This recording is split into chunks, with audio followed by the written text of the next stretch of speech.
Alright, I guess I'll jump on that favorite books of 2014 bandwagon. I think I have 9 books to talk about. I have some of them. The rest of them I'll just have to put pictures up of because some of them I read before we moved to mine and my boyfriend's new house, so they're still packed away. So they're not in any particular order whatsoever. I cannot even begin to rank them in first favorite and last favorite. They're just my favorites of the year. First book that I have here is Memoirs of an Imaginary Friend by Matthew Dix. This book is told in the point of view of someone's imaginary friend, and in this story imaginary friends are real, but they only exist as long as someone believes in them. And it is about the imaginary friend and his person or human who believes in him, and the kid who believes in him gets into some trouble, and the imaginary friend is the only one who knows what's happening.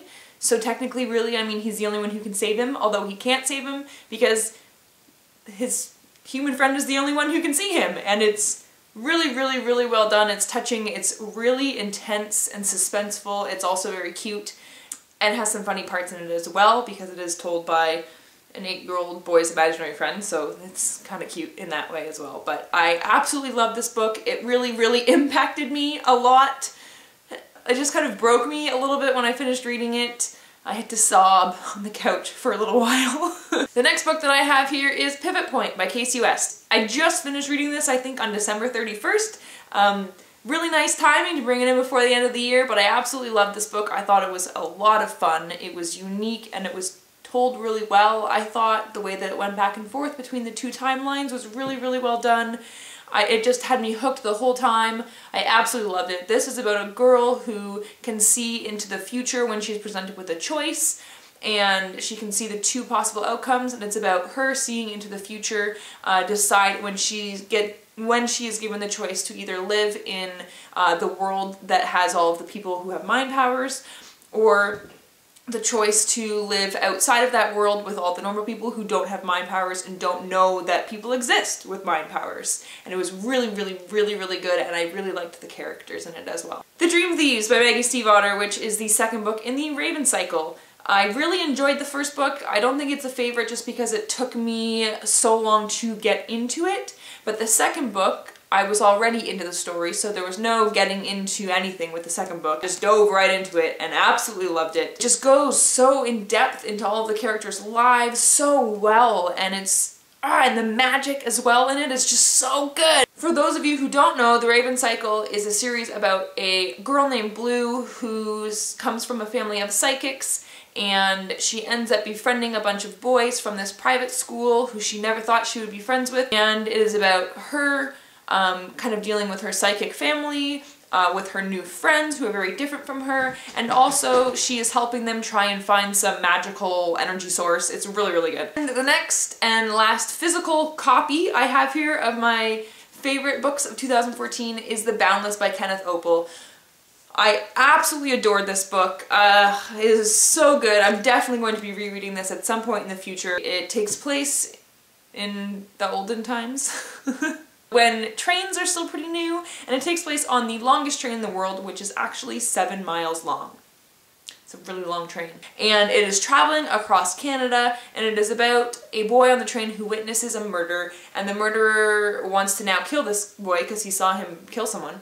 And so it is about him trying to get away from the guy, although it's kind of difficult because they're both on a train together. But it's a very long train, and there's a lot of different cars with lots of different stuff happening on each train. And it's so good, and there's also some magical aspects to it. There's like some supernatural things as well, and I also really liked that the magical aspects weren't a huge part of the story. It was just kind of little bits and pieces here and there that just kind of added to it.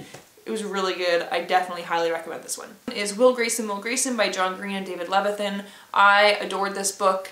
It brought me out of a reading slump. It put me in a wonderful mood. It made me cry tears of joy. It was so good. I absolutely loved it. It is about 2 boys who have the same name who end up meeting on a very unhappy night for one of the guys, and it's basically just about their lives and kind of how they connect because of the people they know, but mostly they have different stories, and it's just about their lives and learning to accept themselves for who they are and a lot of other things. But it's a really, really wonderful story, and there's an awesome character in it named Tiny who puts on a musical, and it's just awesome, and it's a really feel-good book.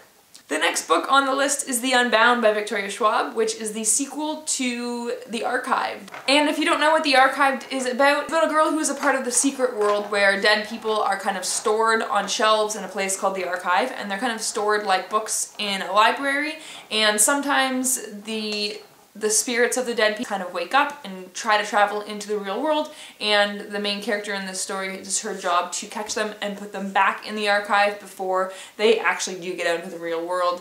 There's a lot more to it than that, but it is a really, really good story, and the sequel was, in my opinion, even better. It goes into the characters more, and I feel like it dives a little bit more into the world a little bit, and I feel like it just, more like crazy stuff was happening, and it was intense, and it was suspenseful, and it was just like I had no idea what was going to happen, and I was in love with the characters. It was so good. Starters by Alyssa Price, which takes place in a futuristic world where rich old people can rent the bodies of teenagers so that they can go off and do exciting things that it's hard to do in an old person's body.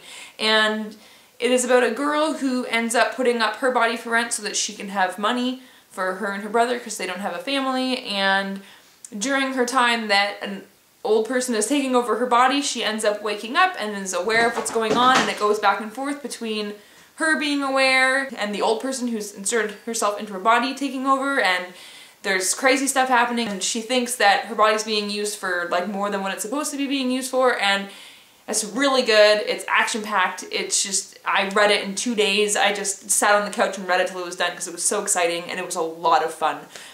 There's a second book, and I do really want to read it.